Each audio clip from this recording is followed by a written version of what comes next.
días a todos los participantes. Les damos la bienvenida desde las instalaciones de InfoSalud, Dirección General de Telesalud, Referencia y Urgencias del Ministerio de Salud. Soy el doctor Roberto Ortega y seré su moderador en la telecapacitación del día de hoy, miércoles 8 de agosto, con el tema ¿qué tan importante es conocer sobre la Ley de Seguridad y Salud en el Trabajo, su reglamento y sus modificaciones? Nuestro ponente será el ingeniero Luis Lozano del Hospital Nacional Cayetano Heredia. Les pedimos que presten suma atención a la telecapacitación y por favor envíenos preguntas a través del chat para de esta forma ampliar los conocimientos de tan importante tema. Les recordamos que todas sus preguntas serán respondidas al final de la exposición. Sin más, les damos la cordial bienvenida al ingeniero Luis Lozano. Muchas gracias. Muy buenos días.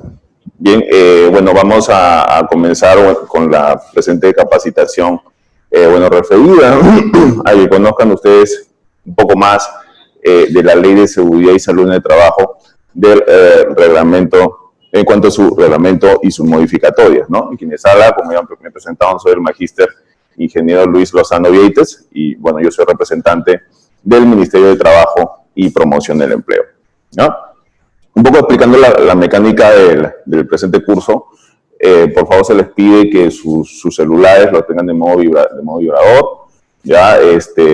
Durante el curso, por favor, se les pide que no estén con el celular whatsappeando, haciendo otras cosas. Se les pide plena atención en el curso, ¿ya? La participación de ustedes es importante, ¿no? De tal manera que vamos a hacer consultas con respecto del tema y las preguntas de rigor que podrían hacerlas al final del curso, ¿ya? Bien, este tema es bastante amplio, pero es de importante necesidad para ustedes, ¿no? En torno a la prevención de riesgos laborales, ¿ya?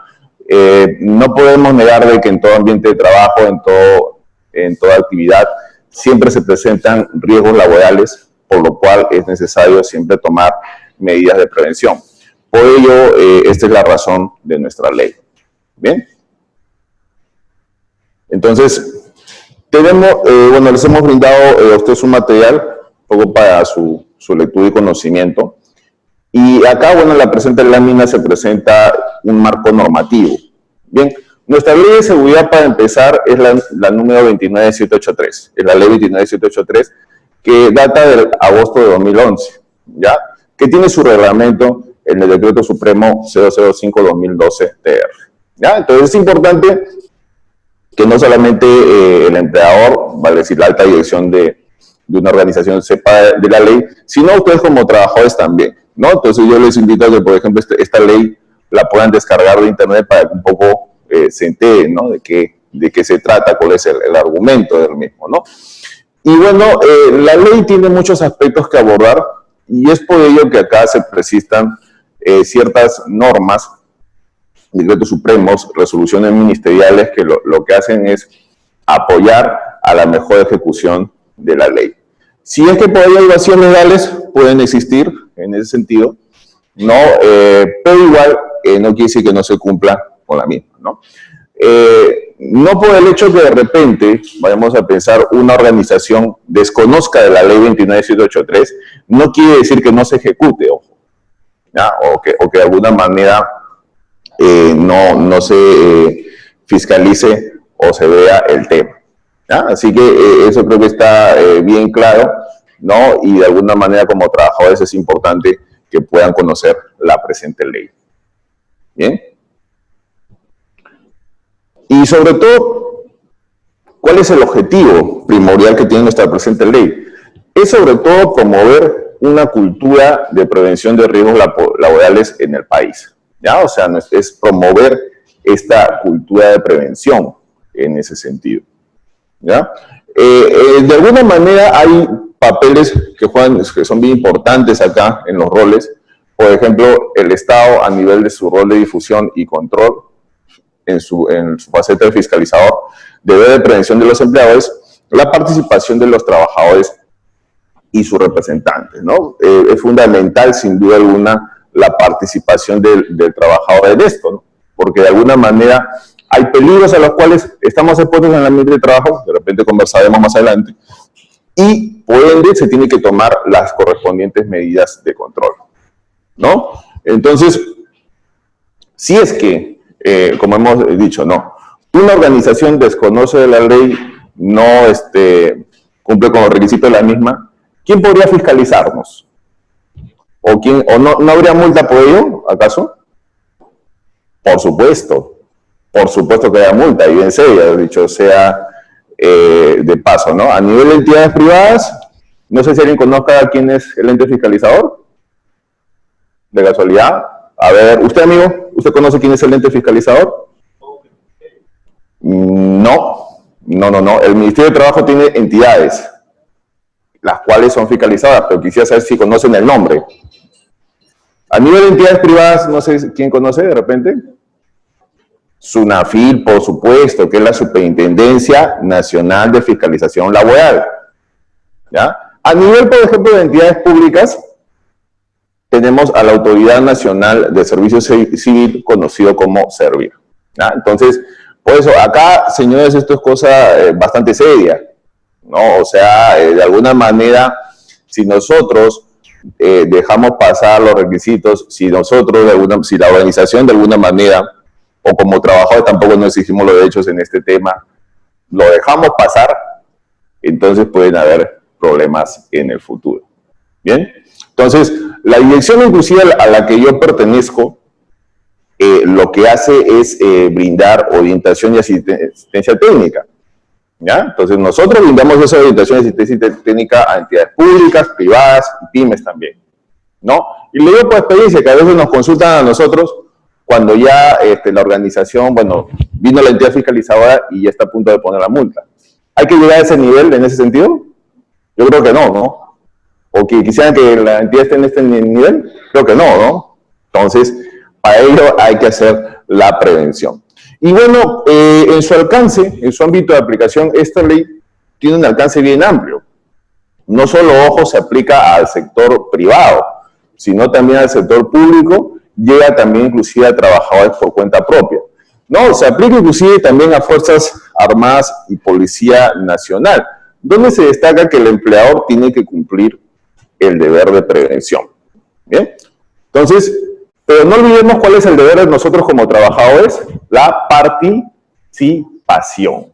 La participación es fundamental en ese sentido, ¿no? De ahí que, por ejemplo, la nueva norma que ha salido de la ISO a nivel de Sistema de Gestión de Seguridad y Salud Ocupacional, la ISO 45001, por ejemplo, lo que destaca sobre todo que nos habla del liderazgo y la participación de los trabajadores, ¿no? Nuestra ley tiene diversas normas sectoriales. Tenemos, por ejemplo, la Ley General de Salud, la Ley 26842.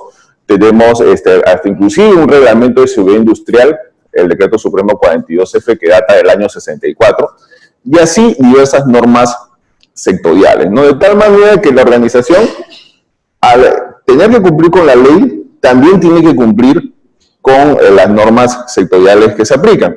Habrán, claro, sectores que de repente todavía no tienen cierta normativa sectorial, ¿no? Entonces, un poco para que tengamos idea en ese sentido. Bien, entonces, tenemos acá los principios y responsabilidades.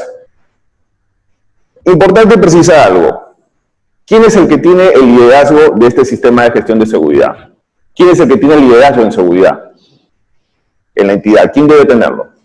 El propio empleador es el que tiene el liderazgo, ¿ya? Por medio de todo, no debemos de perder de vista que la responsabilidad principal es el empleador, ¿ya?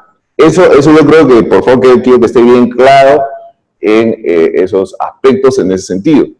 Ya, por lo que el empleador tiene que implementar el sistema de gestión de seguridad, que es un conjunto de elementos que van a comandar la gestión, cumplir normativa vigente, fomentar una cultura de prevención de riesgos laborales y mejorar continuamente el sistema de gestión, ¿no? Inclusive nuestra ley nos habla de que se debe implementar un sistema de gestión de seguridad y salud en el trabajo que debe ser responsabilidad del empleador en ese sentido.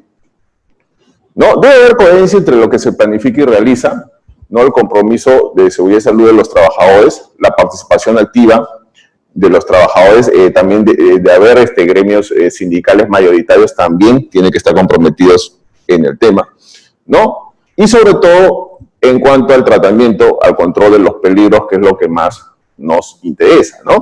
No obstante, cabe precisar que, claro, la participación de los trabajadores es importante, pero hay que tener cuidado de politizar el tema de seguridad, ¿no? Entonces, en el caso de los amigos de los sindicatos mayoritarios, cuando se aborda este tema, no es que estemos hablando de CTS, planillas, esas cosas, no.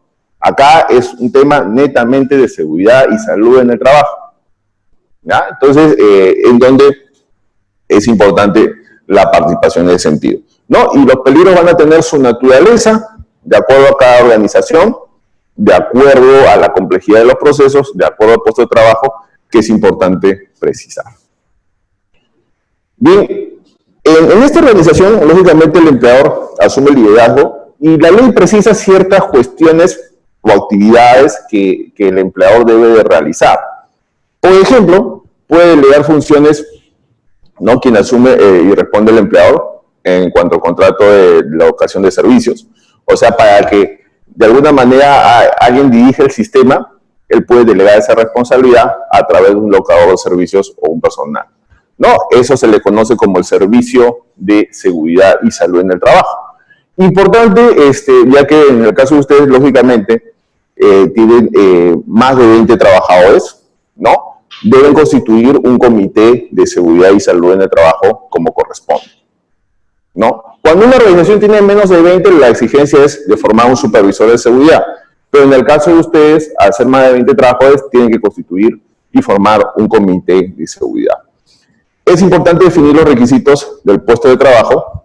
Cuando ya la organización tiene más de 20 trabajadores, también se debe entregar una copia del reglamento interno de seguridad y salud en el trabajo, ¿no? Entonces, es importante, sobre todo, muchos de nosotros conocemos nuestro puesto de trabajo, nuestras funciones, que de repente puede estar en un ROF, en un MOF, pero también en esas funciones hay que ver qué peligros es lo que estamos expuestos, porque, como comprenderemos, cada puesto de trabajo tiene su naturaleza, ¿no? Y por lo tanto, ¿habrá diversidad de peligros o no?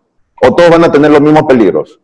No, pues no sea lo mismo pues un trabajador administrativo que un técnico o un médico de salud. Es diferente ahí, en ese sentido. Entonces, por lo tanto, ese tratamiento de los peligros, esos controles, debe ser diferente. Otras acotaciones que también precisa la ley, por ejemplo, es adjuntar al contrato de trabajo recomendaciones de seguridad, recomendaciones básicas que el trabajador debe conocer, elaborar un mapa de riesgos y un diagnóstico de línea base, ¿no?, documentos importantes que son exigibles en seguridad, ¿no?, destacándose que el mapa de riesgos sobre todo es un plano de riesgos significativos, ¿no? ¿Cuántas capacitaciones al año como mínimo deben haber en materia de seguridad y salud en el trabajo? 4. 4 son como mínimo. Claro, en el caso de mi dirección, por ejemplo, nuestra dirección sí brinda capacitaciones libres, gratuitas, máximo 2 al año para las entidades, ¿no? No, claro, nosotros en el Ministerio de Trabajo también tenemos otro tipo de eventos, pero ya de más nivel, en el sentido de brindar cursos abiertos, ¿no? Pero ya es que son de más días, ¿no? Se debe organizar un servicio de seguridad y salud en el trabajo y elaborar un programa anual, un plan y programa anual, perdón, de seguridad y salud en el trabajo, ¿no? Entonces hay ciertas actividades particulares que el empleador debe de cumplir con respecto a este tema, ¿no? Y hay material para ello, en ese sentido. También el empleador puede recurrir a instrumentos o directrices internacionales, ¿no?, en donde de alguna manera puede ayudar a aplicar mejor el tema de seguridad. Algunos lineamientos que no estén presentes de repente en la legislación vigente, ¿no? No, por ejemplo, en el caso de ustedes pueden de repente adoptar algunas normas relacionadas a las buenas prácticas en salud que se dan de manera internacional, ¿no?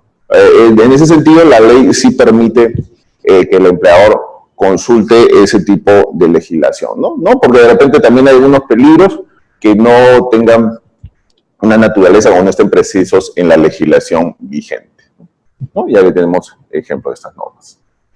Bien, entonces, nuestro sistema de gestión, que en realidad es un conjunto de elementos interrelacionados, interactivos, que va a tener como objeto establecer política de objetivos, tiene estos componentes, ¿no? Igual, nosotros como seres humanos tenemos una serie de sistemas, ¿sí o no? ¿Qué sistemas tenemos nosotros como seres humanos? Uno de ellos es el respiratorio, por ejemplo. ¿Cuál más? ¿Algún otro más de repente? Circulatorio, por ejemplo. ¿Otro más? Endógeno, digestivo, ¿no?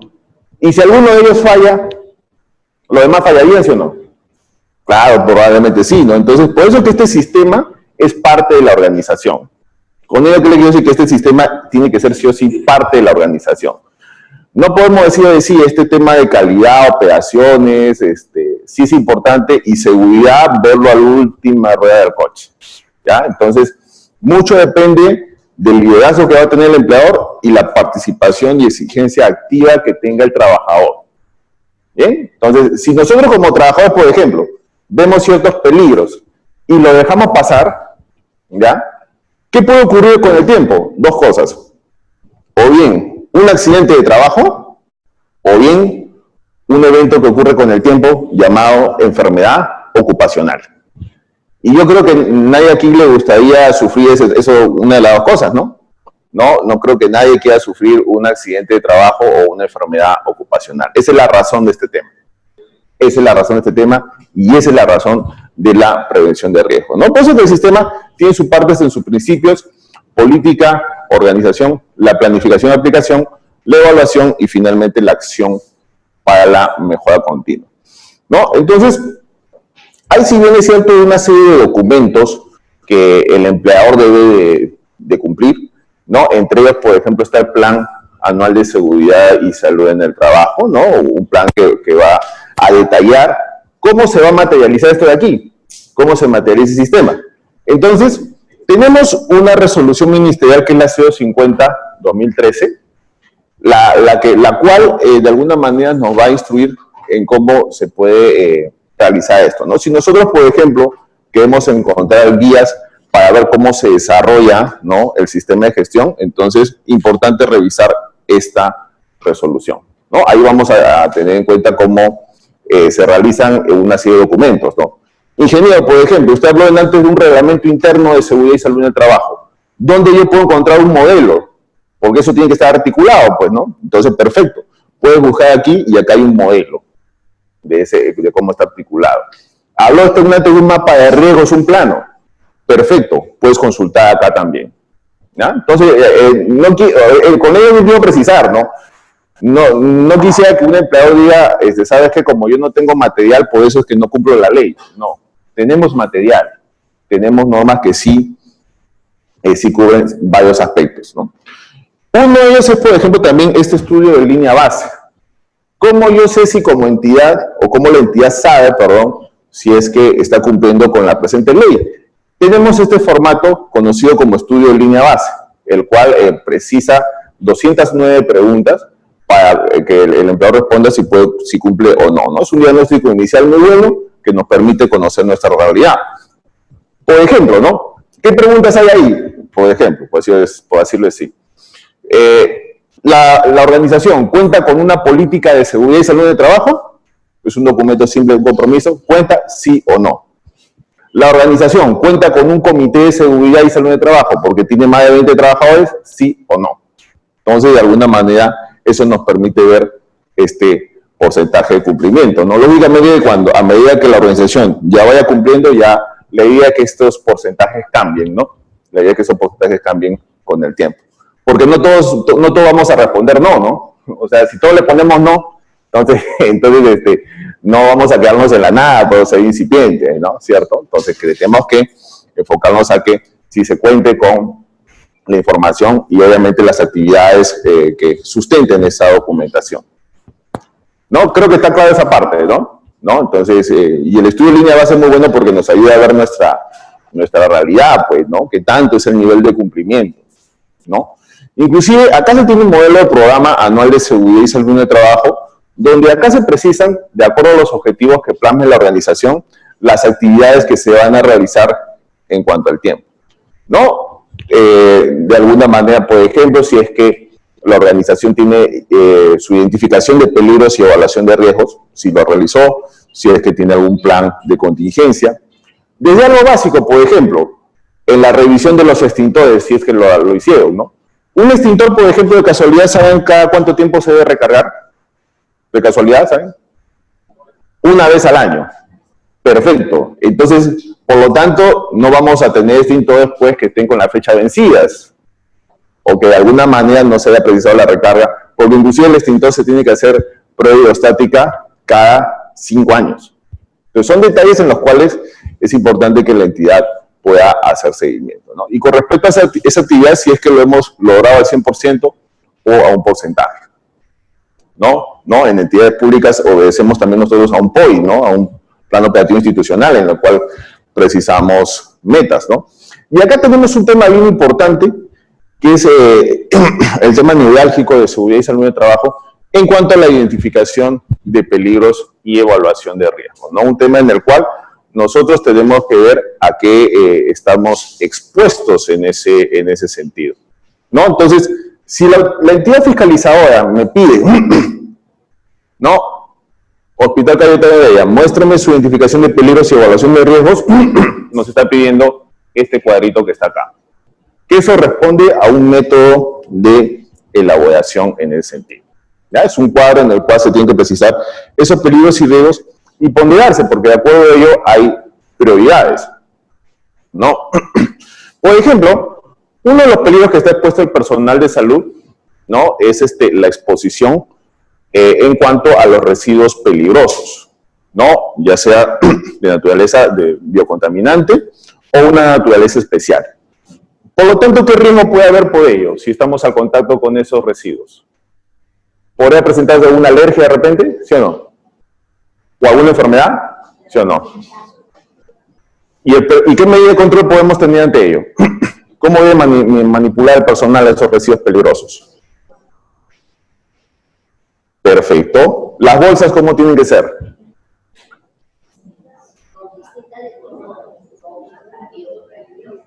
Perfecto. A ver, ¿se dan cuenta? El peligro siempre tiene su correspondiente riesgo y por ende su medida de control.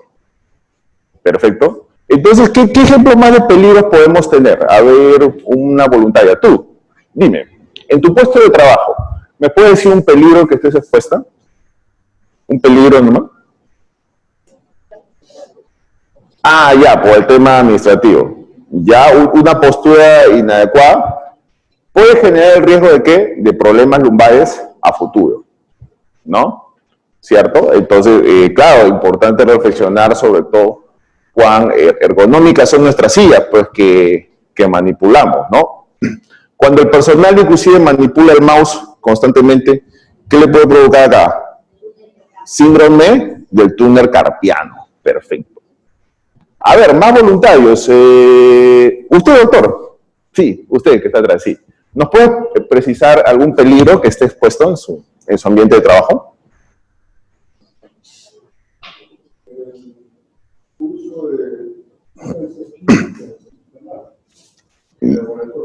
Ya, perfecto. Esa manipulación, esa exposición a los químicos, ¿no? ¿Cuál sería su posible riesgo ahí en ese sentido? ¿Cómo se manipulan esos químicos?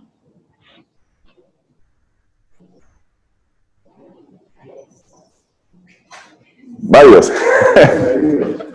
Ya. Claro, por ejemplo, cuando uno manipula ciertos solventes, tenemos ciertos riesgos, por ejemplo, de inhalación, ¿no? Y en algunos casos, cuando son, por ejemplo, ácidos, sí pueden provocarnos quemaduras en la piel. Salta, provoca quemaduras en la piel, ¿no? Entonces, ¿qué medidas podemos tener en cuenta ahí? En algunos casos también es importante la extracción local y general, ¿no? La ventilación. ¿Y qué equipo de protección personal también debemos usar? Guantes, mascarilla, bueno, hay respiradores también en algunos casos, ¿no? Que se puede usar. Lentes también, ¿no? ¿Cierto? Perfecto, ¿ve? Entonces, eso se detalla en ese tipo de matriz por puesto de trabajo. A ver, ¿algún voluntario más? ¿Usted, señora? Sí. ¿Nos puede precisar un peligro de repente en tu ambiente de trabajo? Con la parte técnica de repente.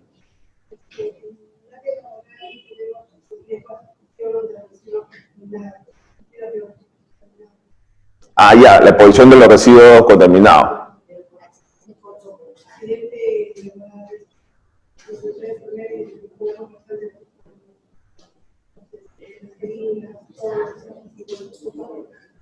Ah, ya, perfecto. Entonces, esas jeringas sí ya sean los peligros, ¿no? Causando riesgos de cortes profundos, ¿no? Y de otro tipo también ligados a enfermedades. Perfecto. Entonces, estimados amigos, esos peligros van acá en este tipo de cuadrito. ¿Se dan cuenta? Y eso es por qué, por puesto de trabajo, ¿no? Entonces, eso es lo interesante acá. De alguna manera se tiene que hacer, bueno, este levantamiento de información. Y ojo, no solo hacer levantamiento de información, ojo, sino es también hacer seguimiento a las medidas de control. Si hay medidas de control para eliminación, control ingenieril, sustitución, control administrativo y finalmente el equipo de protección personal. Claro, no vaya a ser que identifiquemos bien los peligros y hablemos de los riesgos y en las medidas de control pues no se hayan hecho compras, no se haya hecho seguimiento, ¿no? Ese nivel tampoco hay que llegar, ¿no? O sea, hay que hacer seguimiento a esas medidas. Porque de repente, ojo, el empleado puede decir, sí, yo hice las medidas, pero en la práctica no son bien aplicables para el trabajador. Entonces, con eso hay que tener mucho cuidado, ¿no? Si de repente el trabajador, por ejemplo, o los trabajadores necesitan un par de guantes de calor, por ejemplo, el empleador no va a comprar un guante para soldador, pues. Ese guante para soldador le va a ayudar a esa persona del laboratorio, ¿no? Ese técnico no le va a ayudar, pues. Entonces ahí hay que tener mucho cuidado con esa medida de control en cuanto a las acciones correctivas. Creo que está clara esa parte, ¿no? Entonces, tenemos acá estos documentos exhibibles, que son 6, la política y objetivos en seguridad y salud en el trabajo. Tenemos también nuestro reglamento interno de seguridad y salud en el trabajo, ¿no? Este documento articulado. El IPER y sus medidas de control, este IPER que habíamos conversado hace un momento, lo que es el mapa de riesgo, la planificación de actividad preventiva y finalmente el programa anual. Lo mismo son exhibibles y tiene que estar en los puestos, en los ámbitos de trabajo para conocimiento del trabajador. Claro, inclusive en cuanto al IPER, el mismo puede modificarse, ¿no? Y el mismo tiene que ser actualizado en ese sentido. ¿Bien? ¿No? Pero los peligros también pueden cambiar, ¿no? O puede ser que no hayan sido identificados. Inclusive, la ley nos precisa estos registros obligatorios, ¿no? De régimen general. Muchos de ellos también figuran en la resolución ministerial 050, ¿no? Registros de eventos como accidentes, enfermedades e incidentes, ¿no? Exámenes médicos ocupacionales, monitoreo de agentes, inspecciones internas, estadística de seguridad, equipo de seguridad de emergencia para la entrega de los EPP sobre todo, inducción, capacitación, entrenamiento y simulacros y registro de auditorías en ese sentido, ¿no? Entonces, ante esos eventos tienen que haber esos registros. No, ya, bueno, a nivel de pymes hay registros que se entiende que son más simplificados, pero lógicamente que en el caso de ustedes se aplica los 8 que están aquí. No, los 8 que están aquí sí es aplicable en ese sentido. No, y el tiempo de conservación de los registros, bueno, sobre todo se establece que para las enfermedades ocupacionales tenemos un tiempo prudencial de 20 años, tiempo de conservación de 20 años, para los accidentes de trabajo tenemos 10 años, y cualquier otro tipo de documento sí puede durar 5 años, ¿no? En su tiempo de conservación de los registros. Ahora, ¿habrá algún tipo de documento en lo particular que sí podemos consultar? De repente un gremio sindical puede consultar, un área puede consultar, un trabajador puede consultar, pero que sí es confidencial y se tiene que pedirle permiso al trabajador. De repente, ¿habrá un documento bien de cuidado, confidencial? ¿Cuál sería? Hay un medio que sí es de cuidado, ¿sí? No. Ese no. No, y uno puede acceder, pero si uno quiere tener esa información, ¿no? Pero hay uno que es de cuidado, que es ligado a la salud.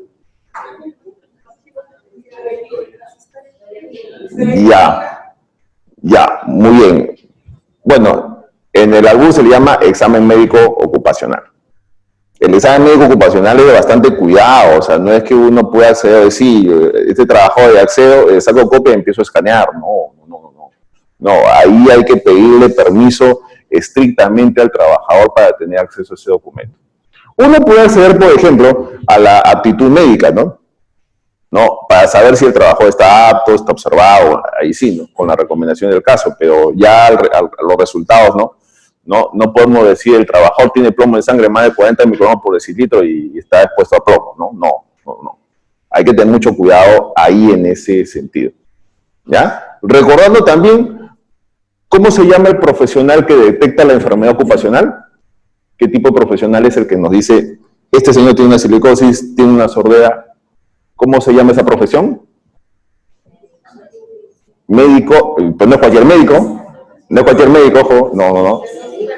El médico ocupacional, muy bien, claro, él es el que está autorizado, es el único que puede determinar, que determina el agente que causó esa enfermedad y tiene que diagnosticarla como tal, tiene que hacer una serie de pruebas para determinar esa enfermedad ocupacional. Él es el único que puede hacer eso, ya no cualquiera también puede hacer eso, ¿no? Creo que esos detalles son precisos en salud, creo que están claros, ¿no? En ese sentido que se tiene que precisar en ese aspecto, ¿no? Entonces, nuestro comité de seguridad, que tiene más de 20 trabajadores, bueno, hay ciertos detalles en lo particular.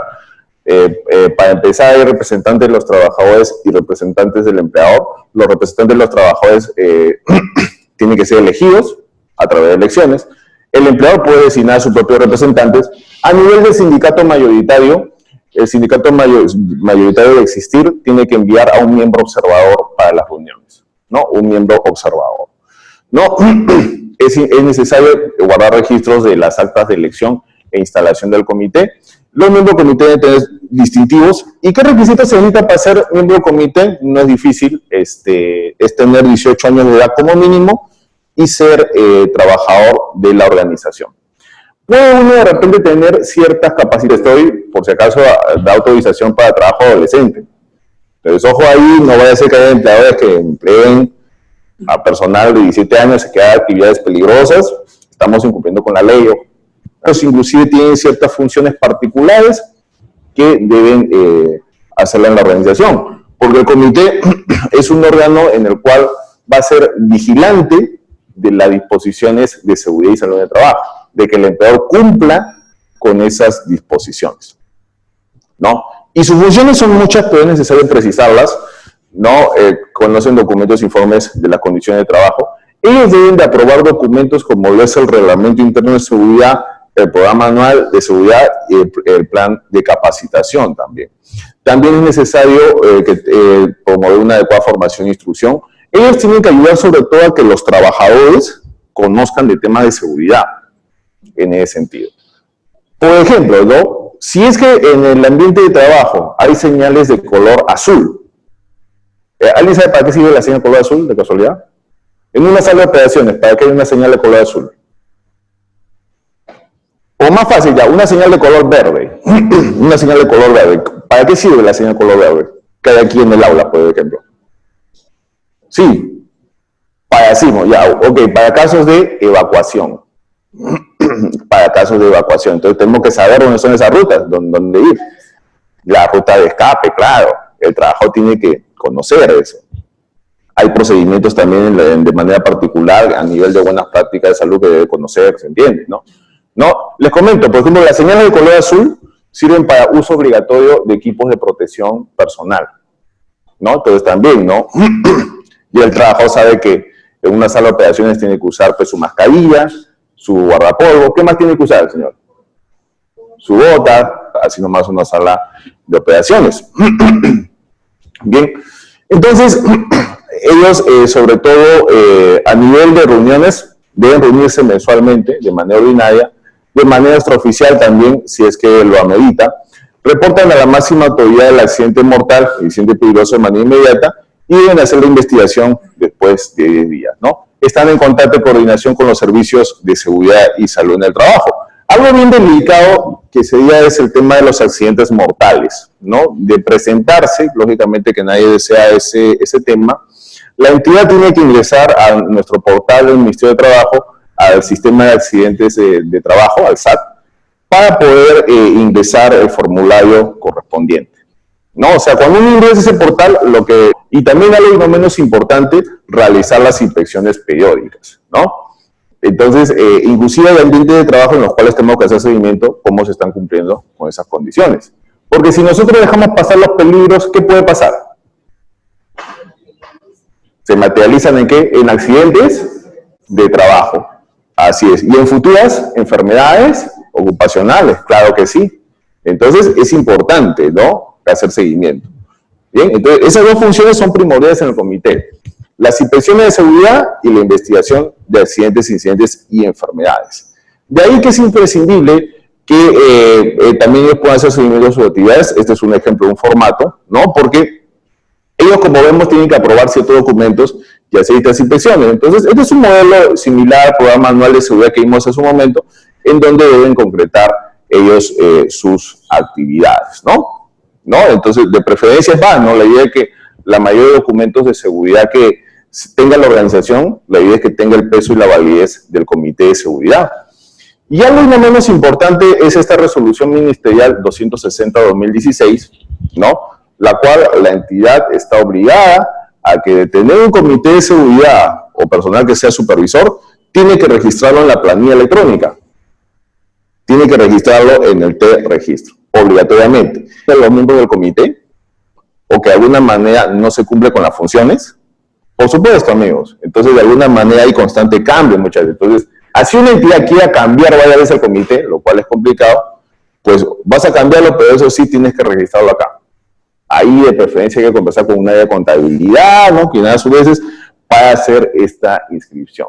¿Ya? Esa es una norma que es del año 2016, ¿no? ¿Ya? Por si acaso. Es imprescindible las responsabilidades de nosotros como trabajadores, ¿ya? En el sentido de cumplir las normas y procedimientos de seguridad, el uso adecuado de los equipos de protección personal. También hay que ponernos en el siguiente plano, ¿no? Porque a veces, muchas veces el tema de seguridad se presta a un tema de quejas y reclamos, ¿ya? Y claro, con nosotros como trabajadores tenemos el derecho de exigir mejores condiciones de seguridad, pero también tenemos el deber de cumplir con el tema de seguridad, ¿ya? No solamente, ojo, como trabajador, yo tengo que interesarme en mis fines personales, sino en los fines de la entidad también, en el sentido de que mejore la entidad en el tema de seguridad. Eso creo que tiene que estar bien, bien claro, estimados amigos. O sea, ahí tiene que haber esa sinergia en ese sentido. ¿Ya? No solamente es, ojo, hacer un pliego de reclamos, sino también dar aportes cómo se puede mejorar el tema de seguridad. Por ello que el trabajador debe operar los equipos previa capacitación, someterse a exámenes médicos también, participar en programas de capacitación, reporte inmediato a los representantes de los accidentes, incidentes y enfermedades. Ahí la investigación es importante de estos eventos porque hay que evitar la recurrencia de lo mismo, ¿no? No vamos a querer que un accidente de trabajo, pues, se materialice en otro trabajador. O sea, ocurra a un trabajador y sea igualitito a otro trabajador. Ocurre esas casos, increíblemente, ¿no? En seguridad, por experiencia, ocurren cosas bastante increíbles en ese sentido, ¿no? Cualquiera que sea la modalidad del trabajador, tiene el derecho a ese nivel de protección, transferidos en casos de cambio de puesto de trabajo, de hecho, examinar factores de riesgo que afecten su seguridad, participar en la identificación de peligros y evaluación de riesgos, y en el reglamento interno de seguridad, claro, cuando también hay sanciones también, ¿no? Si el trabajador merece alguna sanción, ya sea leve, grave o muy grave, entonces hay que aplicarlo. Entonces, también es imprescindible que nosotros, por ejemplo, demos aportes en el tema de seguridad, ¿no? Por ejemplo, si nosotros tenemos un comité, tenemos que darle sugerencias también a nuestro comité, ¿no? A quienes son representantes de los trabajadores. Por ejemplo, una sugerencia puede ser, sería bueno recomendar al personal de que cuando se vaya de las instalaciones, dejen apagados bien sus equipos. Por ejemplo, es una buena sugerencia. ¿Por qué? Porque se ha dado caso de electrocución, pues. O queremos que sea en caso de incendios. No creo, ¿no? Entonces, ¿qué sugerencia podemos darle a los miembros del comité, por ejemplo? ¿Qué sugerencia podemos dar de seguridad? Usted, por ejemplo, ¿me puede decir alguna sugerencia que podría dar en seguridad y salud en el trabajo? ¿Sí? Los extintores. Ya. Que no hay extintores acá, disculpen. No. Ya. No me asustes, por favor. Ya, que tengan extintores a la mano, de repente mayor compra. Ya, ok. Sí, me parece bien. ¿Tú me puedes decir de repente alguna sugerencia que podrías dar en seguridad a los miembros del comité? Ya, los estabilizadores, bueno, que podrían reemplazar, por ejemplo, a los supresores de pico. A ver, ¿usted, señor, al fondo? Sí, usted. ¿Alguna sugerencia que de repente a algún miembro del comité le puede recomendar en seguridad?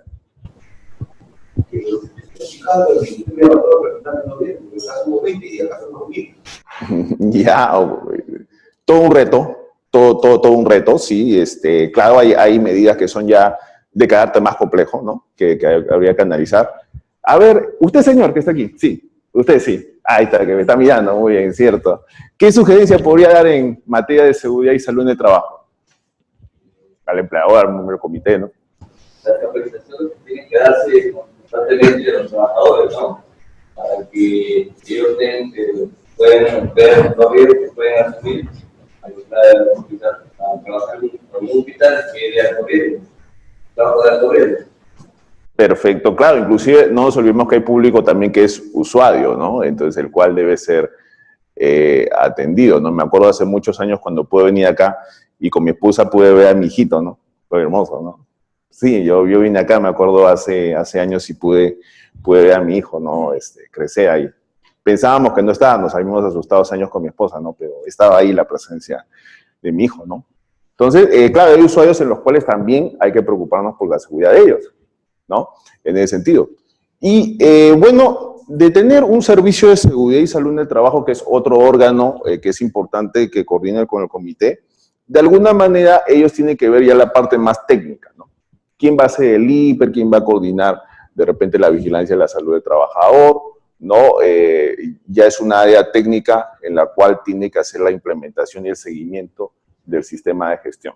No, claro, no es la idea de que, por ejemplo, si hay un comité o un servicio, el comité trabaje por su lado y el servicio trabaje por otro. No, siempre tienen que ellos trabajar de la mano, porque en el caso de ellos sí reciben salario. ¿El comité recibe salario? No recibe salario. Lo que sigue, hemos precisado que goza, tiene licencia de 30 días con goce de haber. Ese es su derecho para realizar sus funciones. Yo como miembro del comité, por ejemplo, puedo gozar de esa licencia de repente para capacitarme, ¿no? O para ir a la dirección del ingeniero Lozano a capacitarme e instruirme un poco más, por ejemplo, ¿no? Son formas, pues, ¿no? Son formas, ¿no? Y recordar este papel del médico ocupacional, ¿no? En sus exámenes que realiza, en actividades que no son de riesgo, se debe realizar cada 2 años, de acuerdo a la ley 30-222, ¿no? En actividades que ya sí son de alto riesgo, ya el examen es más periódico. Destacándose también que el examen en el caso de actividades que no son de riesgo, los exámenes que son de salida es ya a criterio o a voluntad o coordinación del trabajador. Si el trabajador, por ejemplo, no quiere realizarse el examen médico en una actividad que no es de riesgo, pues sobre todo cuando está de salida de cese en una organización, está en su derecho a no someterse a ese examen, ¿ya? Entonces, ello hay que considerarlo, ¿no? Por ello que el examen médico es confidencial. Ingeniero, pero usted habló que no cualquiera puede ser médico ocupacional. Sí, pero es que no es cualquiera, es una profesión particular. Que si ustedes quieren ver qué requisito debe tener el médico ocupacional, tendríamos que consultar una resolución ministerial, que es la 571-2014 del Ministerio de Salud, en el cual dice todos los requisitos que debe tener ese médico, ¿ya? Entonces, que para catalogarse como médico ocupacional como tal, ¿no? Yo tengo muchos amigos médicos ocupacionales, los cuales son bien preocupados y bien detallados en cuanto a la prevención, sobre todo de las enfermedades ocupacionales. Nuestras inspecciones internas, en las cuales es imprescindible hacer seguimiento, porque como hemos dicho, los peligros se van a manifestar en las condiciones inseguras y también en los actos inseguros o acciones que va a realizar el trabajador que podrían conllevar a un accidente o una enfermedad, ¿no? Entonces es importante. ¿Quién va a hacer las inspecciones? Nuestros amigos del Comité de Seguridad y Salud del Trabajo. Tienen que ellos hacer esas inspecciones sí o sí, ¿no? Y no permitirle el acceso a esas inspecciones, bueno, complicado, ¿no? Ahí hay peligros que podemos dejar pasar. A nivel de ciertas notificaciones, a nivel de trabajadores independientes, ellos tienen que hacer la notificación de sus eventos, ahí, bueno, un poco más de formalidad que de repente puede haber. Cuando son casos de accidentes no mortales como leves, incapacitantes y enfermedades, es el centro médico ocupacional que debe reportarnos a nosotros, ¿no? En una enfermedad ocupacional, conocido el diagnóstico, 5 días hábiles, ¿no? Entonces, es el centro médico asistencial que de alguna manera se debe reportar. Me imagino que habrán escuchado de repente del famoso seguro complementario de trabajo de riesgo, en el cual uno debe atenderse mediante ese seguro para que el centro médico asistencial pues responda. ¿Ya? Y hay una obligación de ellos en el sentido de reportarnos. Es distinto, sí, ahorita. Es distinto a un accidente mortal. En el accidente mortal, incidente peligroso, ahí sí la entidad es la que debe reportar a través de la plataforma del Ministerio de Trabajo, que es el sistema de accidentes de trabajo. Bien, entonces ahí mucho cuidado con esa notificación. Sí, ¿me querías consultar? Sí, justo el seguro del Ministerio de Trabajo, ¿no? Establece en la ley que es por obligación tanto los sector público, tanto los trabajadores que están dentro de la carrera pública, como los CAS, tienen la obligación de tener ese seguro, que es actividades de alto riesgo. De alto riesgo, sí. Puede ser el caso del hospital. Así es. Pero, ¿qué pasa con los terceros, los botadores de servicio? Claro. A ellos no se los obliga. Ya, tú te refieres a un locador de servicios que haga una actividad operativa, o sea, un técnico en salud, médico, ¿así te refieres? Ya, no, en sí deberían también ellos contar con el STR. Sí, porque, o sea, no, tenemos que actuar con ética también, o sea, no podemos discriminar tú sí, tú no, ¿no? O sea, ahí sí se debe contar con el seguro. Pero el costo aquí lo asumiría. Ah, no, el costo en ese sentido siempre asume el empleador.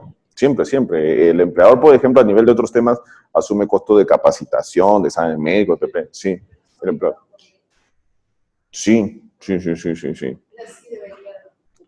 Claro, ¿no? Así es, ¿no? Hay casos, por ejemplo, de trabajadores administrativos que quizás, de acuerdo a su actividad, tengan que hacer alguna coordinación con la actividad, con la parte operativa, sí también deberían contar, ¿no? Entonces, sí eso lo precisa el Decreto Supremo 00398 de salud, ¿no? Entonces, es imprescindible, bueno, la cobertura de los mismos, ¿no? Inclusive, claro, a nivel de accidente de trabajo, es importante precisar dos cosas, ¿no? ¿Cuál es ese protocolo para la atención del accidente de trabajo? Porque no es la idea que en el momento todo el mundo quiera atender a la persona y al final lo atendemos mal al accidentado. Esa no es la idea. Y también ya la parte de la investigación que está a posteriori, ¿no? Para determinar las causas reales y proponer las medidas de control en ese sentido, ¿no? A nivel del STR, lo que sí también hay que vigilar es de que a veces pasa por experiencia que tenemos la póliza del seguro, pero no tenemos los formatos, pues la solicitud de atención médica, ¿no? Entonces es necesario que nuestros amigos de las empresas aseguradoras nos brinden estos formatos de solicitud de atención para que cuando ocurre el accidente, además de contar con el DNI del trabajador, tengamos esos formatos llenados y firmados y con el sello de la organización. Si no, va a ser complicado. Pero imaginemos que estemos en campo y lleguemos al trabajador a un centro asistencial y no tengamos pues el formato. Y vamos a decir, no lo vas a atender porque no tiene ese formato, ¿no? Entonces no hay que pues llegar a ese nivel en ese sentido. Bien, y es importante en esta investigación del accidente el involucramiento del personal, sobre todo de los testigos que pudieran haber en ese sentido, ¿no? Importante la realización de auditorías periódicas, el sistema de gestión de seguridad cuando ya está implementado, cuando ya es maduro, cuando ya se tienen en ese sentido ciertas acotaciones, ya de alguna manera se tiene que preocupar en la auditoría, ¿no? En la verificación de todo el sistema, ¿no? En actividades que son de bajo riesgo, esta auditoría se debe hacer cada 3 años, la de bajo riesgo se debe hacer cada 2 años, y en pymes hasta 10 trabajadores, dependiendo de lo que diga la entidad fiscalizadora, ¿no? Si lo amerita. Para ello, es necesario que la entidad consulte auditores que estén registrados en el Ministerio de Trabajo, ¿no? Entonces, por ejemplo, en la dirección donde yo estoy, ¿no? En nuestra web, ustedes pueden encontrar la relación de estos auditores, que en realidad tenemos hasta el momento 70 auditores. Tenemos 70 auditores registrados en el Ministerio de Trabajo que están autorizados para realizar este tipo de auditorías, ¿no? Para ser auditor se necesita ver el Decreto Supremo 014-2013, ¿no? Que precisa los requisitos, ¿no? Y finalmente tenemos esta revisión por la alta dirección, que es el sistema de gestión, en donde se presentan los objetivos, por ejemplo, resultados del IPER, de inspecciones, de auditorías, porque no debemos olvidar el papel de la alta dirección, ¿no? En el sentido de que el empleado debe de revisar todo el sistema, ¿no? Porque pueden haber falencias, ¿sí o no? Claro, ningún sistema es perfecto, ningún sistema de gestión es perfecto. Entonces él tiene que ver las mejoras que puede haber. Las consultas o recomendaciones también, por ejemplo, que hay del comité, de los trabajadores, ¿no? De personal que ocupa también cargos críticos, ¿no? Por lo menos, según nuestra norma, ellos se deben reunir por lo menos una vez al año para evaluar el sistema de gestión, ¿no? Se recomienda realizarlo después, inclusive, de una auditoría de seguridad, ¿no? Y de alguna manera hay modificaciones en la Ley General de Inspecciones, teniéndose en cuenta de que hay infracciones administrativas en materia de seguridad en ese sentido, ¿no? Las mismas que son aplicables a los diversos sectores, ¿no? Se inserta esta figura en el Código Penal, en donde tenemos pena privativa de la libertad, que nos habla para casos de lesiones graves de 3 a 6 años, y en caso de accidentes mortales de 4 a 8 años, ¿no? Ahora, no hemos tenido casos en los que de alguna manera se esté aplicando estrictamente la pena privativa de libertad, pero sí los casos de las sanciones y las multas que corresponden, ¿no? Claro, podemos decir de repente, ingeniero, pero de aquí a que venga la entidad fiscalizadora, pues es difícil, ¿no? Que venga, pero eso sí, si un trabajador hace una denuncia, ¿no? Ahí hay que tener mucho cuidado, porque este sistema de gestión de seguridad tiene que estar bien armado, bien concreto, ¿no? Y sobre todo, ya sea Sunafil o Servir, pueden pedir bastante información. Inclusive, acá se precisa un pequeño cuadrito de multas que precisa la gravedad de la infracción. Entonces, la entidad fiscalizadora, ¿qué es lo que hace, no? De acuerdo a la gravedad de la infracción, si la infracción es leve, grave y muy grave, ve sobre todo el tipo de empresa. Acá tenemos rango de trabajadores. Si supongamos que la entidad tiene 2.000 trabajadores, ¿no? Entonces, vamos al cuadro de NOMIPE, donde dice 1.000 a más, y nos fijamos en esta columna, ¿no? Y de alguna manera, si la falta es grave, hacemos una intersección y nos fijamos en este numerito. Esa es la multa que se cobraría.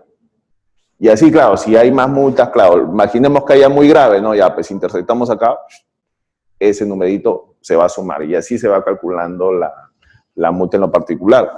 Este cuadro inclusive fue modificado, o sea, ha habido de todas maneras una reducción, ¿ya?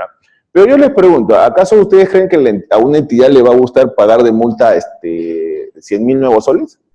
¿O 50.000 nuevos soles? No va a llegar siquiera, ¿no? ¿No? Ni con plazo, no va a llegar, es complicado. Entonces, no hay que llegar a ciertos niveles, ¿no? Por ejemplo, por experiencia, le digo, me sorprende que algunas entidades, ¿no? Están esperando que la entidad les notifique como 3 veces, como para recién subsanar, ¿no? Y no saben de que de la multa, o sea, no es que la multa se va a anular, la multa no se va a anular, lo mucho que podemos aspirar ahí es a disminuir estos valores. Pero no es que la multa te lo van a anular, más aún si es que te han notificado varias veces. Entonces, en lo cual, pues, por no prevenir este tema de seguridad, que te notifiquen por eso, yo creo que, bueno, pues ahí hay dificultades, ¿no? Y es más, según el tema de inspección de trabajo, a pesar que haya multa, igual no debe haber perjuicio en el sueldo de los trabajadores. Entonces, ¿se cumplía eso? Bueno, pues ahí le dejo a su reflexión, ¿no? Entonces, pero con este cuadro podemos hacer reflexión al empleador diciéndole, mira, por si acaso si hay incumplimiento, ahí está pues tu castigo. Ya como miembro del comité te advertimos, ¿no? Ahí están las cosas, señor, ¿no? Así que a ponernos a trabajar en ese aspecto. Muy bien, muy bien. Muchísimas gracias por la atención. Comenzamos con la... Sí, bien. Comenzamos con las preguntas de rigor, por favor, si no.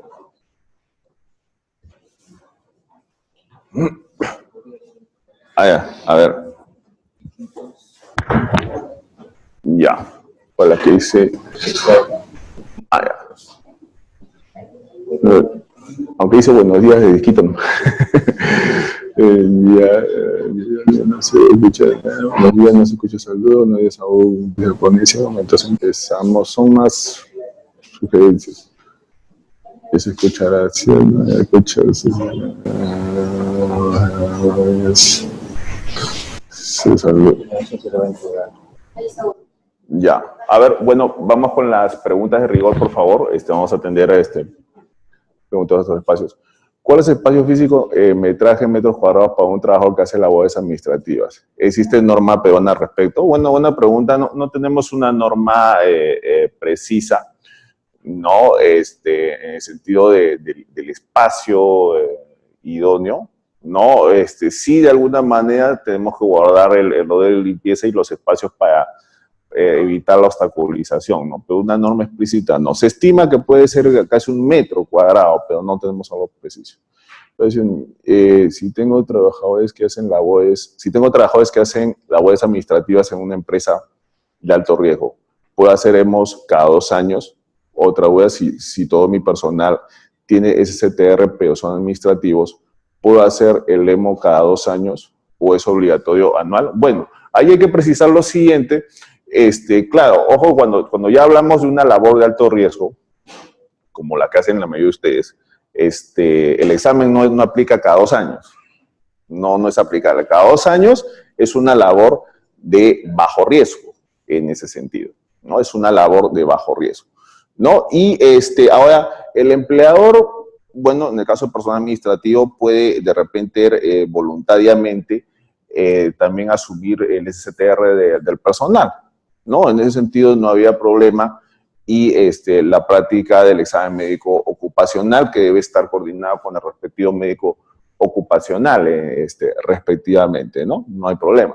Y tengamos la seguridad, como habíamos hablado un poquito, si es que hay alguna denuncia de parte de un trabajador, tenga por seguro que la gente de la entidad fiscalizada va a decir, tenía el trabajador un seguro complementario de trabajo de riesgo, así que eso creo que se entiende, ¿no? ¿Hay más consultas ahí? ¿Alguna pregunta de rigor aquí, por favor? Usted mencionó que con respecto a tener un servicio, ¿será igual un servicio que esté formado a una unidad? Sí, muy buena pregunta. Bueno, en nuestra ley lo curioso es lo siguiente, ¿no? Que tenemos prescripciones para lo que es el Comité de Seguridad y Salud en el Trabajo, pero no tenemos normativa explícita en cuanto al servicio de seguridad y salud en el trabajo. O sea, lo que tenemos es la definición y sus funciones, ¿no? Entonces, no hay ningún problema que esa unidad lo pueda ver, ya sea como seguridad y salud en el trabajo o como seguridad por un lado y salud aparte, ¿no? Eso no hay restricción. Mientras no tengamos alguna norma que nos diga los criterios, no hay. Lo único que tenemos es los criterios para el médico ocupacional. O sea, cuando la entidad ya tiene 500 trabajadores, ya debe haber un médico ocupacional de manera permanente. Eso lo precisa la resolución ministerial 571-2014, ¿no?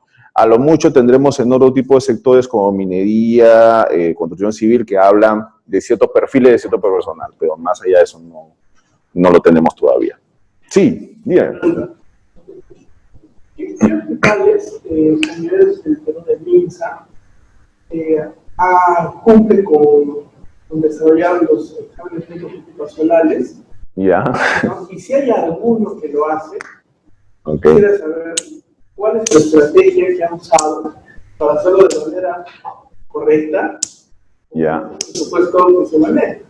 Porque, por ejemplo, para nuestro hospital necesitamos unos 5 millones de soles para ejecutarlo, sí, ¿no? La digna. Porque el examen médico ocupacional, no, para que conozcan un punto de eso, no es una evaluación clínica netamente. No. Está acompañado de exámenes especializados que pueden incluir diferentes aparatos y sistemas. Entonces, en su experiencia, no ingreso por la visita, ¿qué nos puede sugerir en un hospital tan grande que son más de 5.000 trabajadores? Ya. Porque claro que la sanción está ahí, pero nosotros queremos implementarlo, pero recursos no tenemos. Ya. Muy buena. Tiene salud también.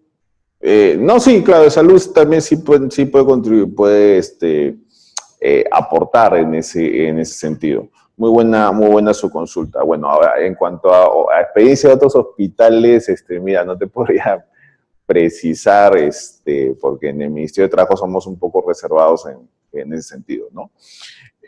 Ahora bien, lo que sí se les puede recomendar es de que traten ustedes de priorizar, ¿no? O sea, claro, lógicamente hay mucha diferencia entre el personal administrativo y el personal operativo, pero no debemos perder de vista de que el médico ocupacional debe determinar, de acuerdo a la identificación de peligros y evaluación de riesgos, qué exámenes con exactitud se deben de hacer. Él es el que tiene que determinar esas pautas, esos protocolos, ¿no? Él no puede salirse de un protocolo, ¿no? Porque a veces, por experiencia, te digo, de repente, quizás también un poco ciertos manejos que no se han dado es porque ciertos médicos no han precisado esos protocolos, ¿no? Entonces ahí hay que priorizar en ese sentido, ¿no? Entonces, para que de alguna manera él tenga que hacer el seguimiento, porque él tiene que darse cuenta de que cada trabajador es una historia distinta, entonces, y él tiene que hacer seguimiento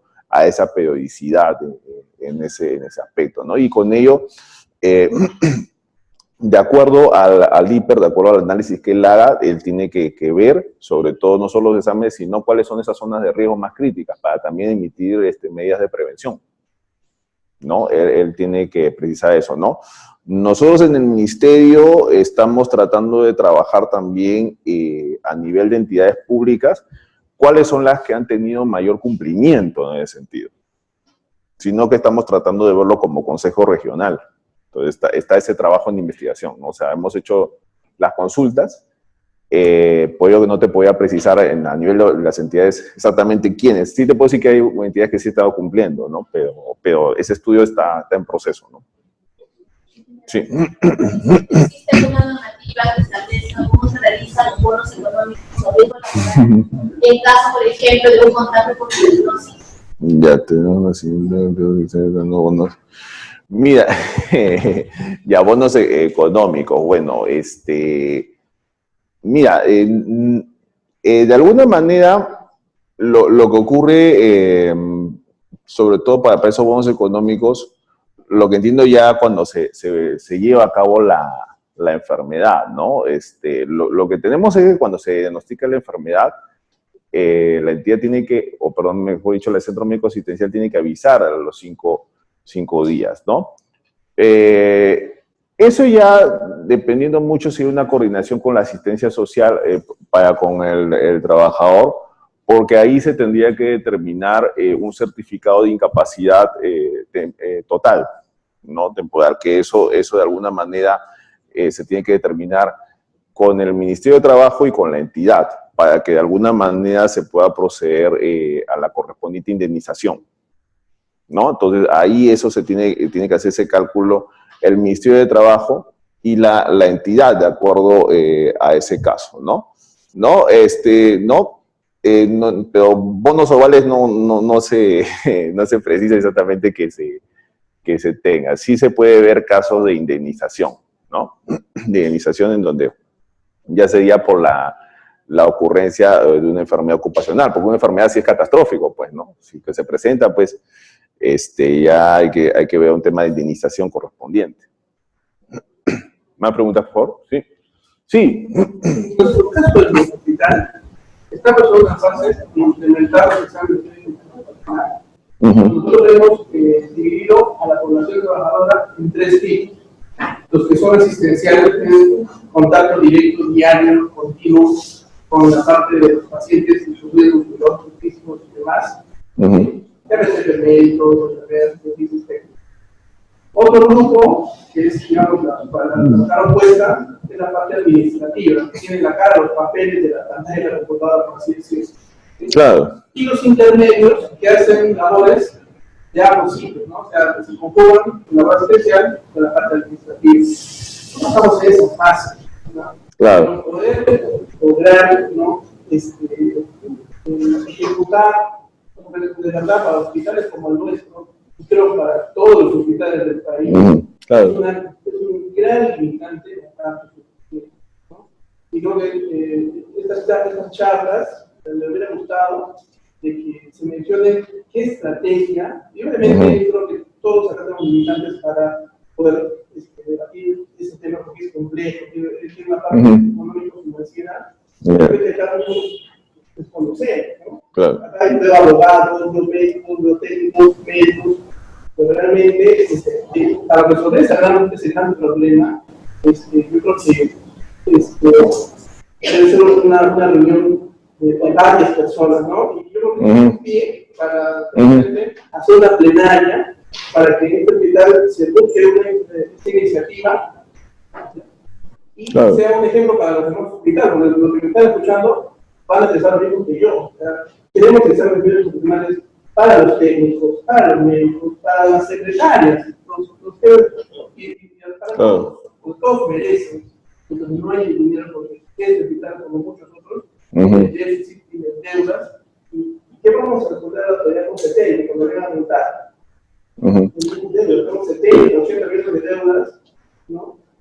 Y obviamente esto también es una prioridad porque son deudas por la parte asistencial. Sí. Sí, bueno, buena precisión que haces. Lo que ocurre es que ya ese tema tendrían que verlo de manera escalable. Ahora, no es que sea malo en ese sentido, pero ojo, el examen médico ocupacional no es el único tema de esto. O sea, cuando hablamos de seguridad y salud de trabajo son varios aspectos. Entonces, no hay una receta, ¿no?, que te diga, sabes que el sistema se va a hacer de tal pie, ¿no? Pero sí tenemos guías. O sea, y esas guías, sobre todo para el sistema de gestión de seguridad, están sobre todo en ciertas normas, como lo es la resolución ministerial 050-2013-TER.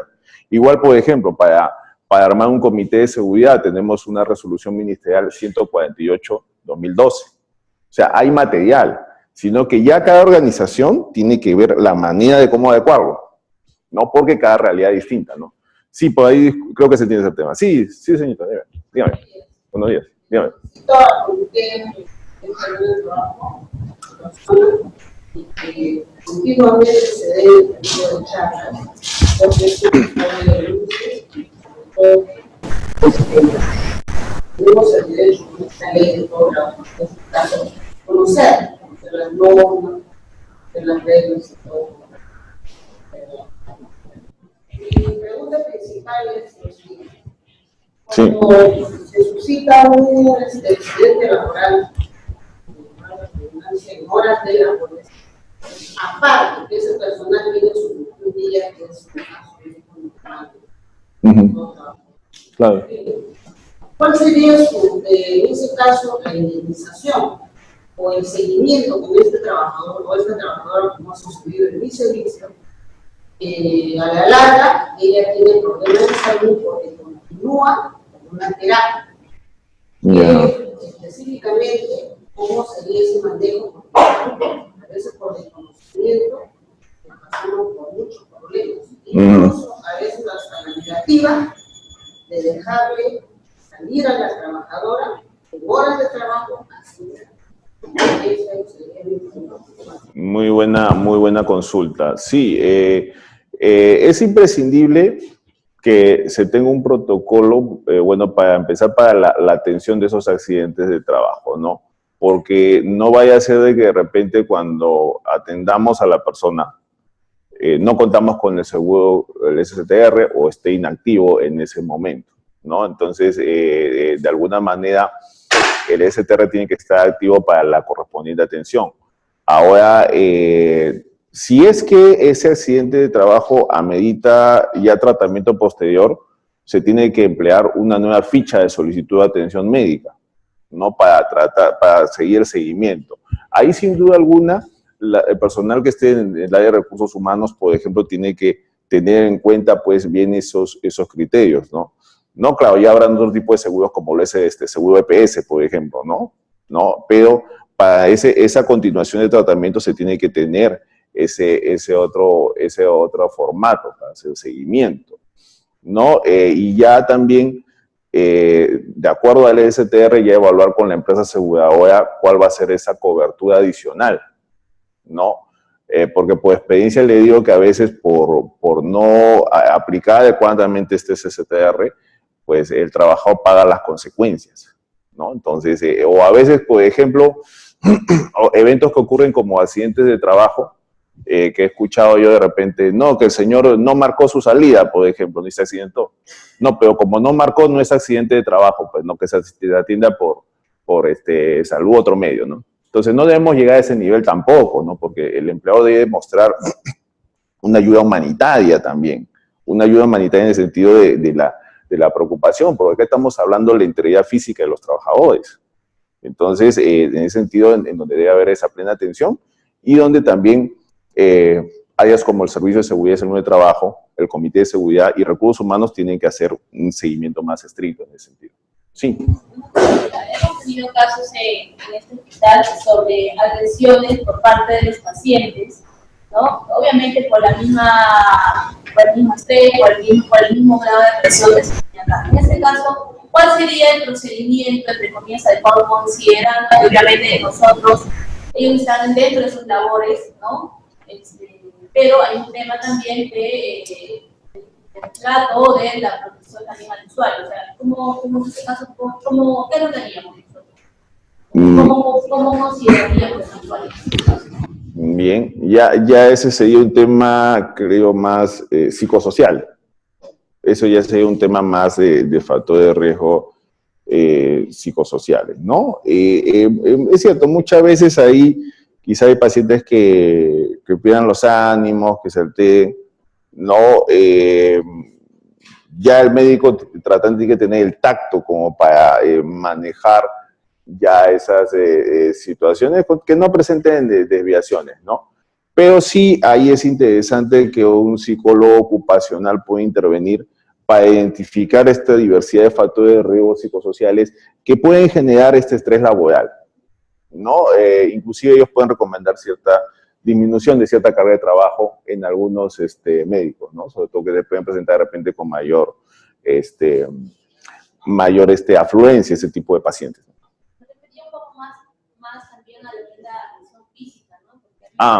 Sí, ha habido casos que se ha tenido agresión física hacia el personal, fracturas por ahí, golpes, ¿no? No, ya se tendría que ver eso de manera ya penal en todo caso, ya a nivel judicial, sí, ya en ese nivel. Sí, creo, por ahí, sí, dígame. Sí. Sí, primero allá y después allá, sí, sí, dime, sí, primero, buenos días.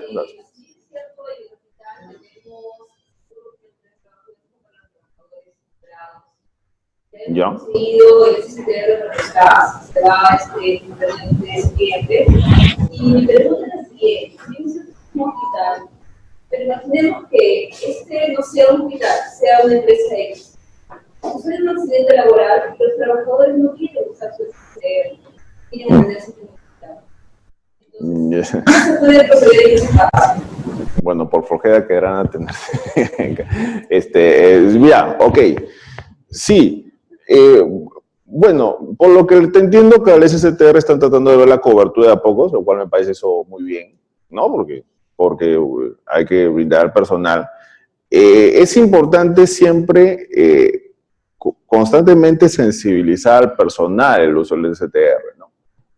Inclusive yo diría que, bueno, las empresas aseguradoras que brindan este servicio, que inclusive vengan acá también a ayudar a esa sensibilización, ¿no? Porque yo no solo pienso que soy la idea de que yo vendo el producto y me voy y ya, no, o sea, ellos también tienen que ir un poquito más allá, porque ellos también manejan ciertos protocolos, ¿no? Como sus números telefónicos, sobre todo para ver el contacto de las clínicas que van a estar afiliadas, ya sea en Lima o en provincias, ¿no?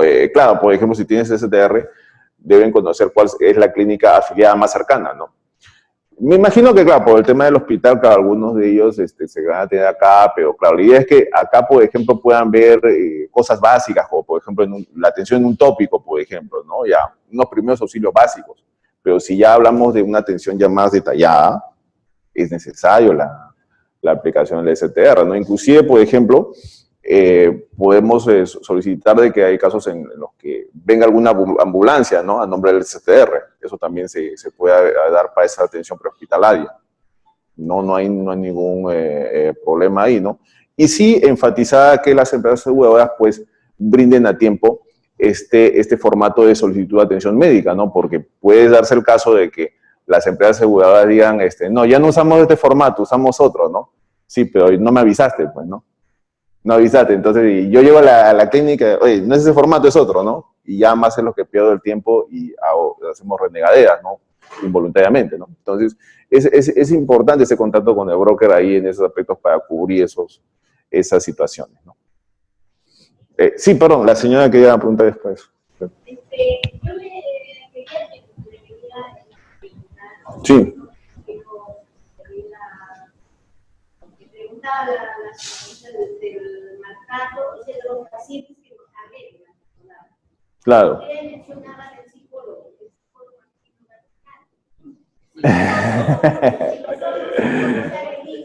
Yeah. Claro, no. Claro. Hay un caso de una paciente que esperó a la compañera que llegara a trabajar a su servicio y agredió. Motivo alguno de cacheteo y se fue. Entonces, y como hay sus sanitarios, y cómo nosotros nos podemos entender, porque hay muchas veces que nosotros nos sentimos agredidas, uno ya no puede trabajar tranquilo porque ya te hicieron pasar al mal momento en todo el día, ¿no? Porque ya no podemos trabajar tranquilo. Y yo quisiera saber quién lo asume. Muchas veces nosotros hemos comunicado a nuestros superiores, a nuestras direcciones, pero ahí queda. No solamente con nosotros, el personal de enfermería, también con los vigilantes cada rato, que le pegan en la puerta, le dan duro. Y nadie hace eso. Claro. ¿Quién lo asume? Y no sé que eso no está claro, porque en verdad también nosotros como seres humanos no podemos. Que las personas de afuera vengan de mal humor.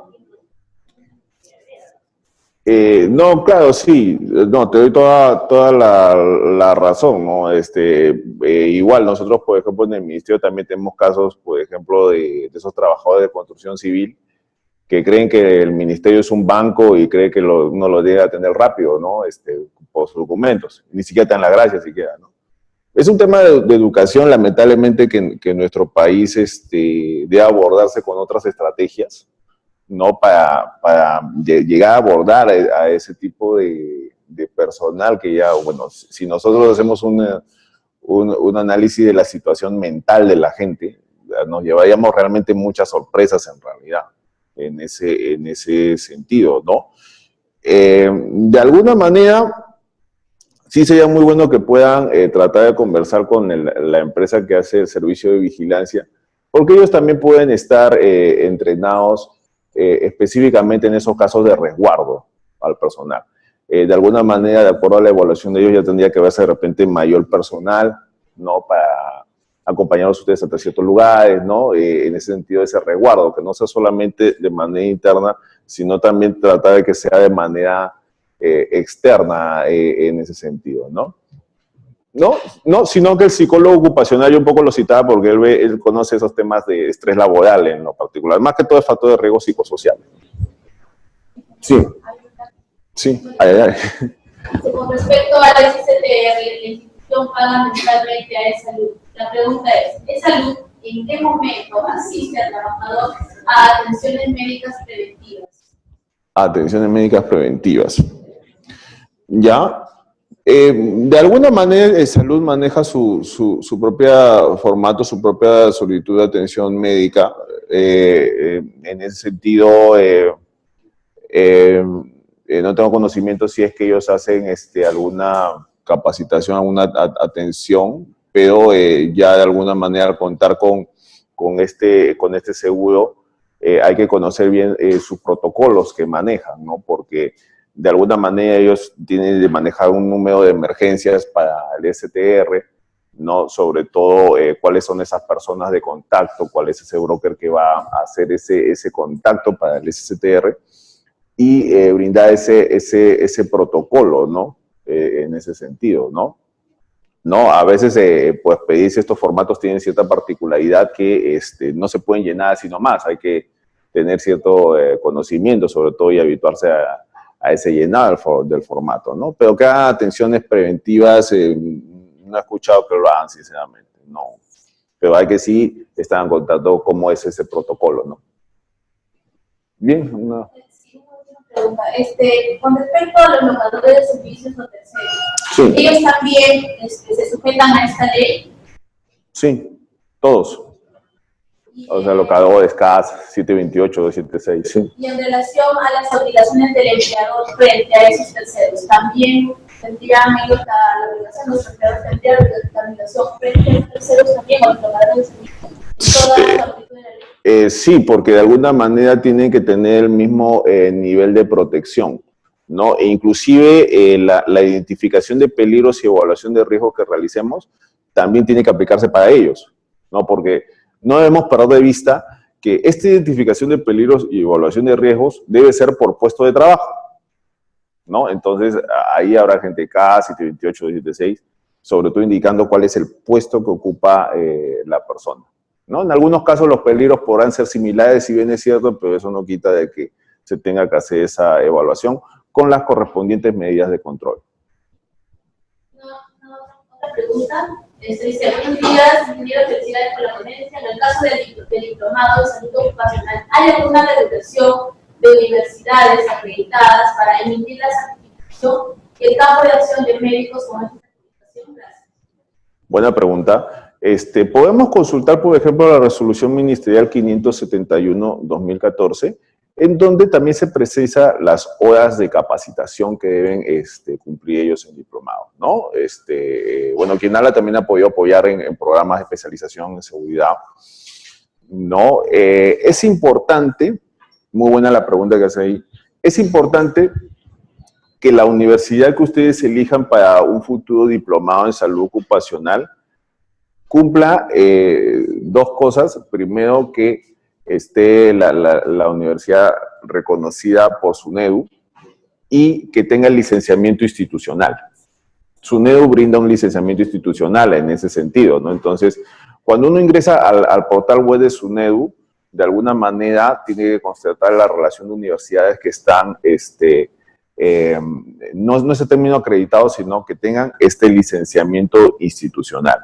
Algunas y particulares y otras que ya han podido cumplir con ese licenciamiento, ¿no? Porque ese licenciamiento lo dan para un periodo de 6 o a veces 10 años, ¿no? Las universidades que han podido lograr mayores niveles de investigación, lógicamente que este licenciamiento le dan por mayor tiempo, ¿no? En ese sentido. Entonces, eso es lo que se tiene que corroborar. También como consejo también, muchos de ustedes sé que son doctores, ¿no? El grado y el título también tienen que figurar en SUNEDU, en ese sentido.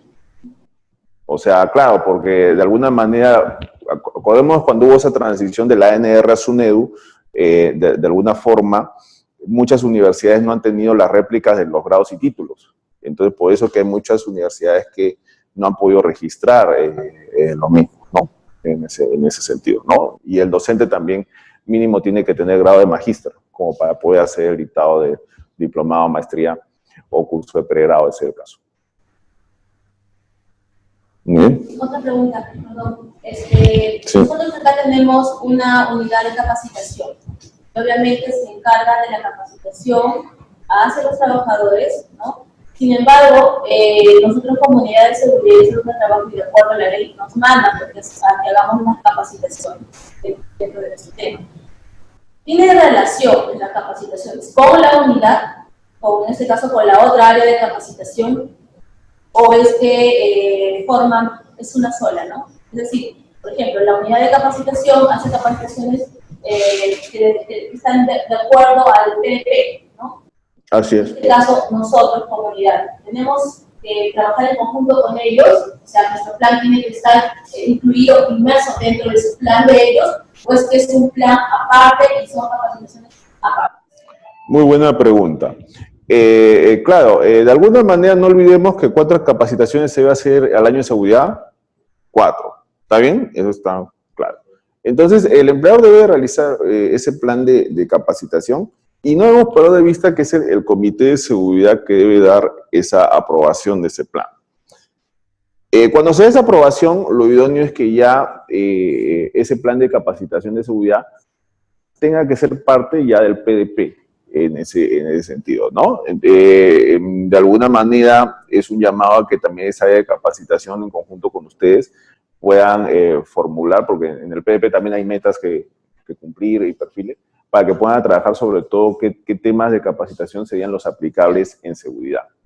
Pero por medio de todo no debemos de perder vista que ese plan de capacitación en seguridad lo debe aprobar el comité en ese sentido, porque el PDP ya es más grande en ese sentido, porque eso lo aprueba la entidad. Así es. Sí, dígame. Si bien es cierto, la ley de seguridad y salud trabaja de la prevención, pero dentro de la política del Estado es totalmente distinto. Nunca el Estado habla de la prevención, siempre habla de resarcimiento. Van siempre a minimizar y no prevenir las consecuencias que se pueda dar a los accidentes laborales dentro de las entidades de institución pública, ¿no?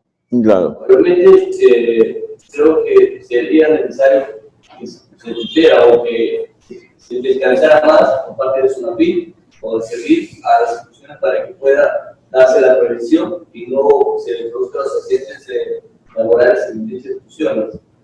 El Ministerio de Trabajo, que no se produzcan los accidentes, sino prevenir dichos accidentes. Ya, mira, lo que pasa es que si tú mencionas a nivel de lo que es la prevención de riesgos, ya, lo que ha hecho el Ministerio de Trabajo a través del tiempo es establecer normativas, ya, y también en direcciones regionales de seguridad y salud de trabajo que justamente brindan orientación y asistencia técnica, ¿no? Claro, por ejemplo, mi persona con otros ingenieros también brindamos ese tipo de orientación. Pero claro, por ejemplo, no desarrollamos una identificación de peligros y evaluación de riesgos para una entidad, ¿no? Eso la entidad, no debemos de olvidarnos que es responsable en ese sentido, ¿no? O sea, brindamos ese asesoramiento, ¿no? De alguna manera, lo que ha ido pasando con respecto de Servir es que es una entidad nueva también. Y lo que ocurrió es de que ellos, a través de una resolución ministerial, que es la 238-2014, establecen criterios para un mapeo de procesos para recursos humanos.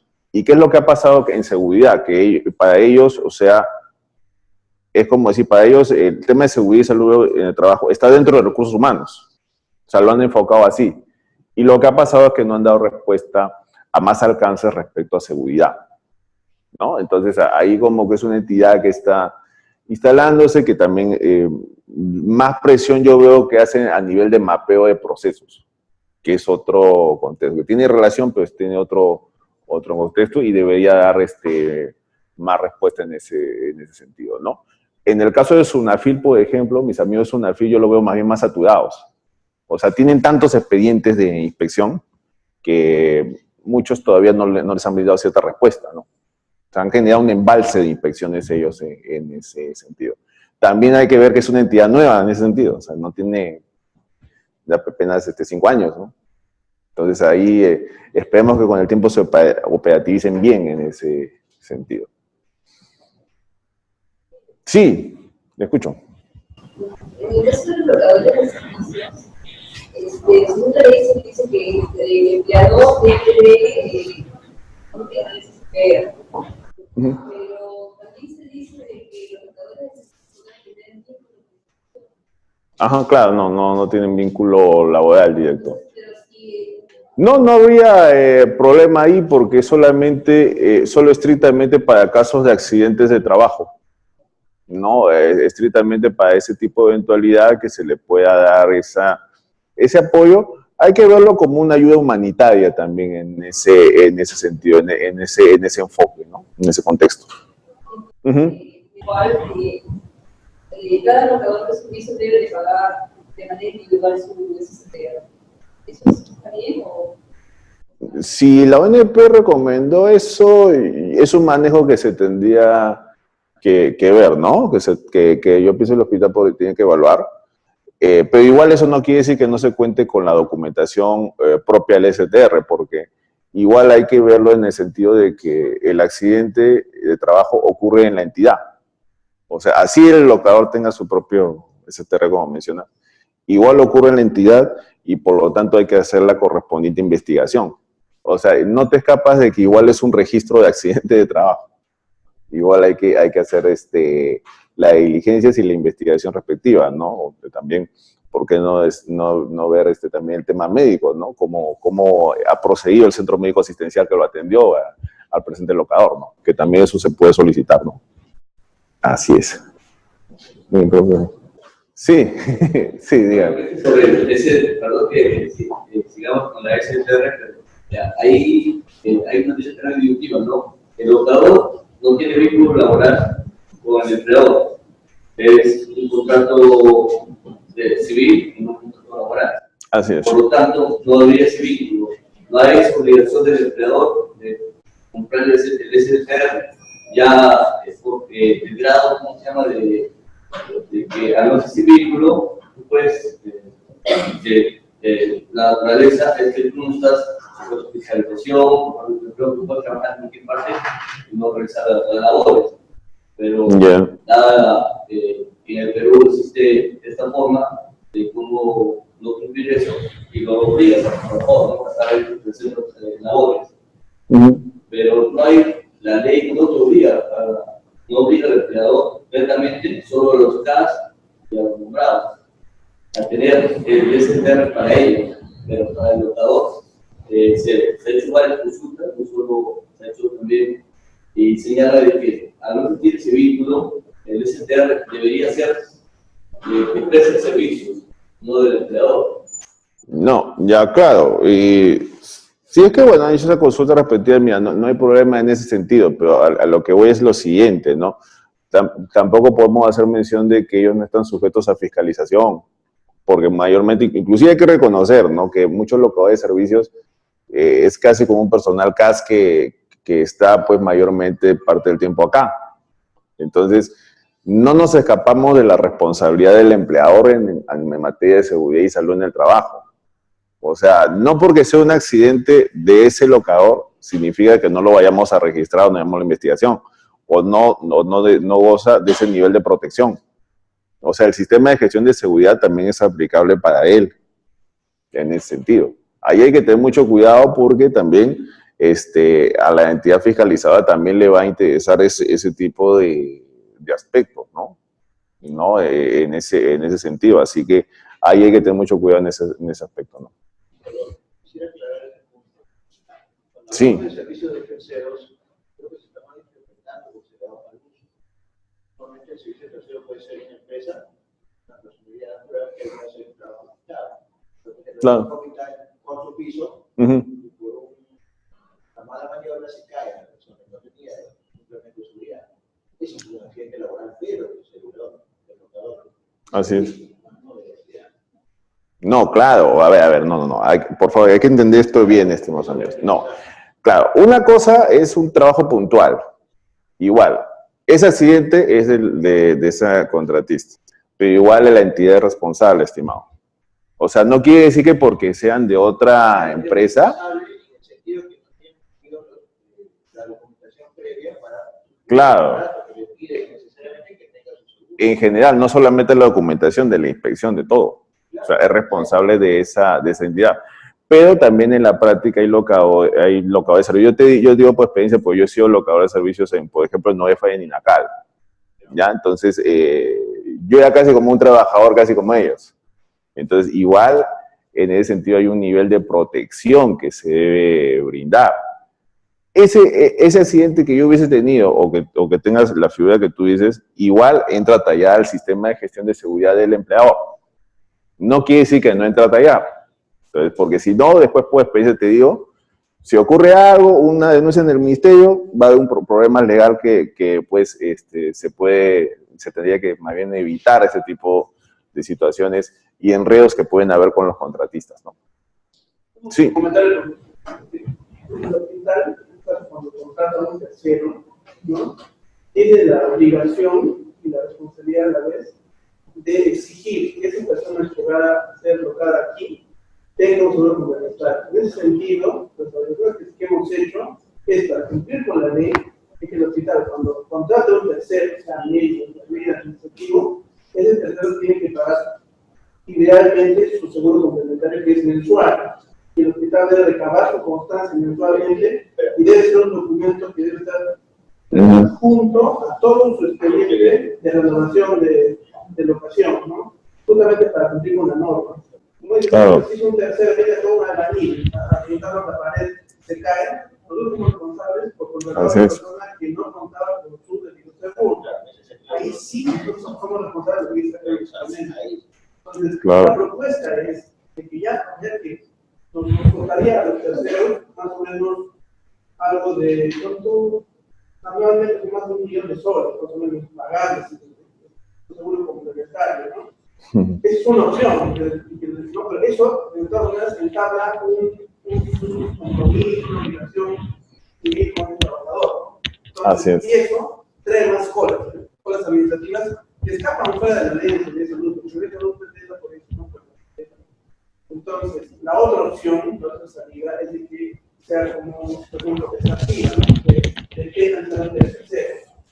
Ahora, ahí surge otro problema, ¿no? Si el hospital va a mochar ese dinero del sueldo del tercero o le va a aumentar un poquito más para que sea la figura del pago, pero por parte del tercero.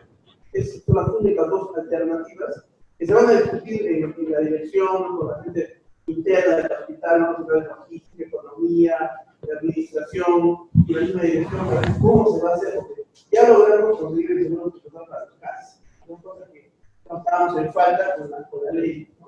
Pero falta un gran grupo, son personas que tienen derecho a tener un seguro complementario, y vamos a ver de esa manera de lograrlo, ¿no? Es una de las estrategias. Yo le preguntaba, ¿qué más se puede hacer, ¿no? O sea, ¿cómo financiar lo que sea una figura legal que esté bien vista por todos los ámbitos? Porque eso nos interesa, ¿no?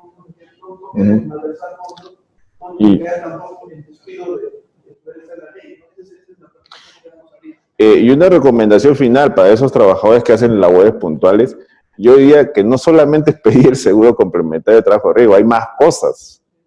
Por ejemplo, identificación de peligros y evaluación de riesgos, de alguna manera, qué herramientas de trabajo están empleando, ¿no? Sobre todo hacerle una inspección de ellos, ¿no? Por ejemplo, ahí es importante la intervención del Comité de Seguridad para evaluar esas cosas, en ese sentido, ¿ya? Porque algo que pase a esos contratistas puede haber perjuicio para la entidad en el futuro.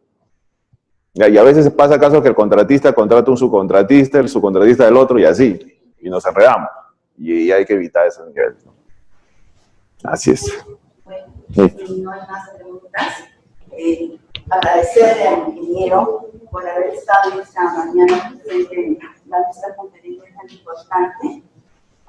Y invitamos al doctor Javier Renato Puma, jefe de la Unidad de Seguridad y Salud del Trabajo, y le va a hacer la entrega de su diploma por haber participado en esta importante conferencia. Espero que nos ha participado esta mañana. Muchas gracias.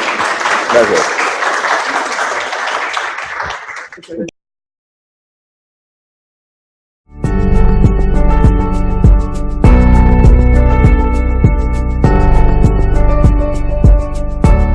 Gobierno del Perú. El Perú primero.